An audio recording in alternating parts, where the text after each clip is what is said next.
আসসালামু আলাইকুম রাহমাতুল্লাহি ওয়া বারাকাতুহু। প্রিয় বন্ধুরা, আশা করছি আপনার সকলেই ভালো আছেন। আল্লাহর কসম, আসরের পর দুরুদটি 11 বার পড়লে ধন সম্পদ দিনরাত বৃদ্ধি হতেই থাকবে। রাতের মধ্যেই ভাগ্য বদলে যাবে। মনের যে কোনো আশা, মনের যে কোনো চাওয়া পূর্ণ হয়ে যাবে ইনশাআল্লাহ।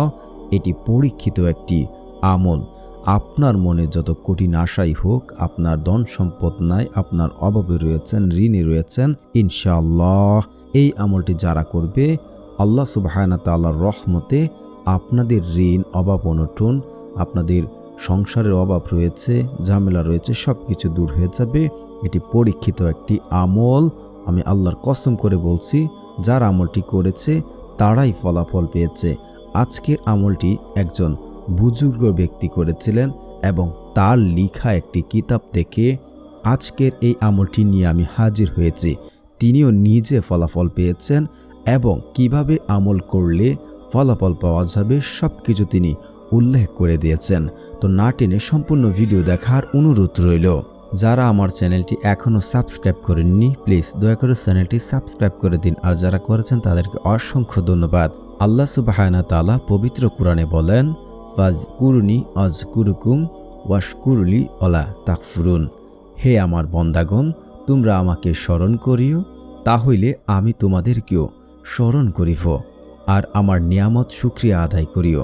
আমার দান ও অনুগ্রহের কথা ভুলিয়ে গিয়ে আমার নাফরমানি করিও না। তো আল্লাহ সুবহানাহু ওয়া তাআলা পবিত্র কোরআনে বলছেন যে, হে আমার বন্দাগণ, তোমরা আমাকে স্মরণ করিও, তাহলে আমিও তোমাদেরকে স্মরণ করিব। তো আল্লাহ সুবহানাহু ওয়া তাআলাকে স্মরণ করার মাধ্যম হচ্ছে ইবাদত, দোয়া, আল্লাহর জিকির করা ইত্যাদি। তো আল্লাহ সুবহানাহু ওয়া তাআলার কাছে কিভাবে চাইলে আমরা তা পাবো, আজকের এই ভিডিওতে জানতে পারবেন। এখন আমরা জেনে নেব যে আল্লাহ সুবহানাহু ওয়া তাআলার এক বান্দা তাবিদ, তিনি যেভাবে এই আমলটি করে ফলাফল পেয়েছেন। তিনি একজন যুগশ্রেষ্ঠ একজন বুজুর্গ। তিনি দীর্ঘদিন অভাব অনটনে তার সংসার চালিয়েছেন।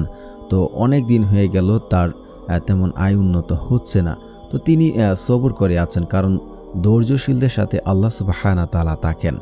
তো একদিন তিনি এই আমলটি করা তিনি শুরু করে দিলেন, যে এই আমলের বদলতে তিনি বেশ কিছুদিন পর আল্লাহ সুবহানাহু ওয়া তাআলার অশেষ রহমতে তার অনেক রহমত এবং নিয়ামত বাড়তে শুরু হয়েছে এবং তার এক পর্যায়ে তার অভাব অনটন দুর্দশা থেকে তিনি মুক্তি লাভ করেন এবং তার জীবনে আবার ভালো দিন আসতে শুরু করেছে। তো তিনি যেহেতু বুজুর্গ মানুষ, তিনি এক কথাই বলেন যে আল্লাহ যা করেন বান্দার ভালোর জন্যই করেন।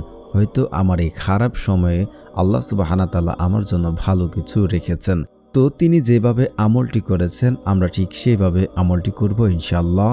তাহলে আমরা সহজে ফলাফল পেয়ে যাব।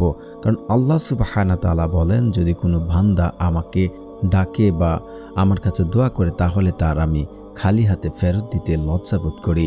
তো রাসূল সাল্লাল্লাহু আলাইহি ওয়াসাল্লামও বলেন, আল্লাহ সুবহানাহু ওয়া তাআলা দোয়া কবুল করে থাকেন ততক্ষণ পর্যন্ত যতক্ষণ বান্দা বলে যে আমার দোয়া কবুল করা হয়নি। তো আমরা দোয়া করব এবং এই নিয়মগুলো মানব। আল্লাহ সুবহানাহু ওয়া তাআলার কাছে চাইতে হলে এবং তার কাছ থেকে কোনো কিছু আদায় করতে হলে আমাদেরকে ঠিক সেইভাবেই চাইতে হবে। দোয়ার কিছু নিয়ম এবং কিছু শর্ত রয়েছে, তা মেনে যদি আমরা দোয়া করি ইনশাআল্লাহ আজকের এই আমল দ্বারা আমরা ফলাফল পাব। রাসূল সাল্লাল্লাহু আলাইহি ওয়াসাল্লাম বলেন, যখন কোনো মুসলমান কোনো বিষয়ে দোয়া করে, তখন হয়তো সে যাহা চায় তাহাই পাইয়া থাকে, নতুবা তাহার উপর হইতে কোনো মুসিবত উঠাইয়া দেওয়া হয়, অথবা তাহার দোয়া পরকালের জন্য জমা করে রাখা হয়। অপর এক হাদিসে আছে, মুমিন বন্দাদের কোনো দোয়া দুনিয়াতে কবুল না হইয়া থাকলে উহার বদলতে পরকালে তাহার এত বিপুল পরিমাণে নেক লাভ করিবে, নেকের অধিদাস্ত হইবে, তাহা দেখার পর ওই লোক আক্ষেপ করিয়া বলবে, আহা, আমার কোনো দোয়াই যদি দুনিয়ার জীবনে কবুল না হতো, তবে না জানি কিরূপ নেকের অধিকারী আজ হতে পারতাম। তো আমরা এই হাদিসগুলো থেকে, দুইটি হাদিস থেকে বুঝতে পারি যে আমরা আল্লাহ সুবহানাহু ওয়া তাআলার কাছে দোয়া করলে আল্লাহ সুবহানাহু ওয়া তাআলা সেই দোয়া কবুল করেন এবং হয়তো তিনি আমাদেরকে দুনিয়াতেই দিয়ে দেন, নয়তোবা আখেরাতের জন্য রেখে দেন, অথবা আমাদের জীবনে বালা মুসিবত, বড় ধরনের কোনো বিপদ আপদ, বড় ধরনের বিপদ আপদ বলতে বড় ধরনের যেমন আপনার স্বাস্থ্যহানি হতে পারতো, আপনার বড় ধরনের কোনো রোগ হতে পারতো ইত্যাদি যে যাবতীয় বড় ধরনের বিপদ রয়েছে সেগুলো কাটিয়ে দেন এই দোয়ার বদলতে। তো অপর একটি হাদিসও আমরা জানতে পারি যে যেগুলো আমরা দোয়ার ফলে আমরা পাই না, দোয়া কবুল হয় না, আমরা যেটা মনে করি যে আল্লাহ সুবহানাহু ওয়া তাআলা আমাদেরকে দেন না, সেটি আখিরাতের জন্য রেখে দেন। তো আল্লাহ সুবহানাহু ওয়া তাআলা সবসময় দোয়া কবুল করে থাকেন। তো দোয়া কবুলের জন্য বেশ কিছু সময় রয়েছে, গোপন কিছু সময় রয়েছে যে সময়তে দোয়া করলে আল্লাহ সুবহানাহু ওয়া তাআলা আরও রহমত বরকত বাড়িয়ে দেন। তো আমরা আজকে সেই সময়টিতে দোয়াটি করব।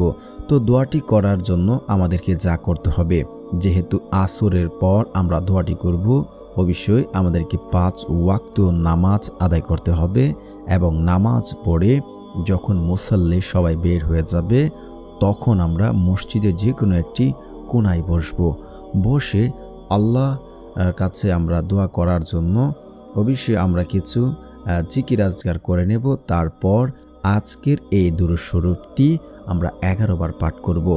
ইনশাআল্লাহ আল্লাহ সুবহানাহু ওয়া তাআলা আমাদের দোয়া কবুল করবেন। তো দোয়াটি আপনাদের পড়ার জন্য অবশ্যই আপনারা কিন্তু নামাজ পড়ে নেবেন।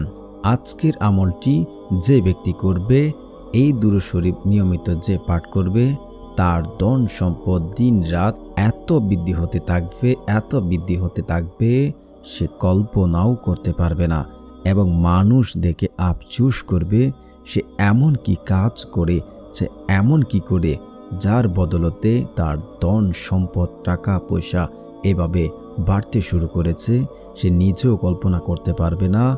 যেসব জায়গা থেকে রিজিক আসার কথা না তার, আল্লাহ সুবহানাহু ওয়া তাআলা তাকে সেই সব জায়গা থেকে রিজিক বরকত ধন সম্পদ দেবেন ইনশাআল্লাহ।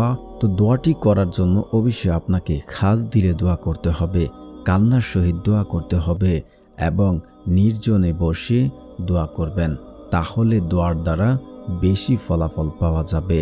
তো প্রিয় দর্শক ও শ্রোতা মণ্ডলী, আমি স্ক্রিনে এই দুরূদ শরীফটি দিয়ে রাখছি, আপনারা দেখে পড়ে নেবেন এবং আমিও পড়ে নিচ্ছি যেন আপনারা সহজভাবে মুখস্থ করতে পারেন। তো প্রিয় দর্শক, এতক্ষণ পর্যন্ত যারা ভিডিও দেখেছেন এখনও চ্যানেলটি সাবস্ক্রাইব করেননি, প্লিজ দয়া করে চ্যানেলটি সাবস্ক্রাইব করে দিন। কারণ যাদের অন্তর এবং কল্প ভালো, আল্লাহ সুবহানাহু ওয়া তাআলা তাদের দোয়া এবং তাদের মনের আশা বেশি পূর্ণ করে থাকে। তো যাদের কল্প এবং অন্তর ভালো তারাই শুধু আমার চ্যানেলটি সাবস্ক্রাইব করবেন। আমি আল্লাহর কসম করে বলছি আপনারা মনের আশা পূর্ণ হবে ইনশাআল্লাহ। তো আমি দুরূদ শরীফটি পড়ে নিচ্ছি, আপনারা দেখে পড়ে নিন। আল্লাহুম্মা সাল্লি আলা সাইয়্যিদিনা মুহাম্মাদিন আবদিক ওয়া রাসূলিকা ওয়া আলাল মুমিনিনা ওয়া মুমিনাতি ওয়াল মুসলিমিনা ওয়াল মুসলিমাতি। এই দুরূদ শরীফ আপনারা 11 বার পরে আল্লাহ সুবহানাহু ওয়া তাআলার কাছে দোয়া করুন। তারপর দেখুন আপনার ধন সম্পদ দিন রাত বৃদ্ধি হতেই থাকবে ইনশাআল্লাহ। এটি বহুবার পরীক্ষিত একটি আমল।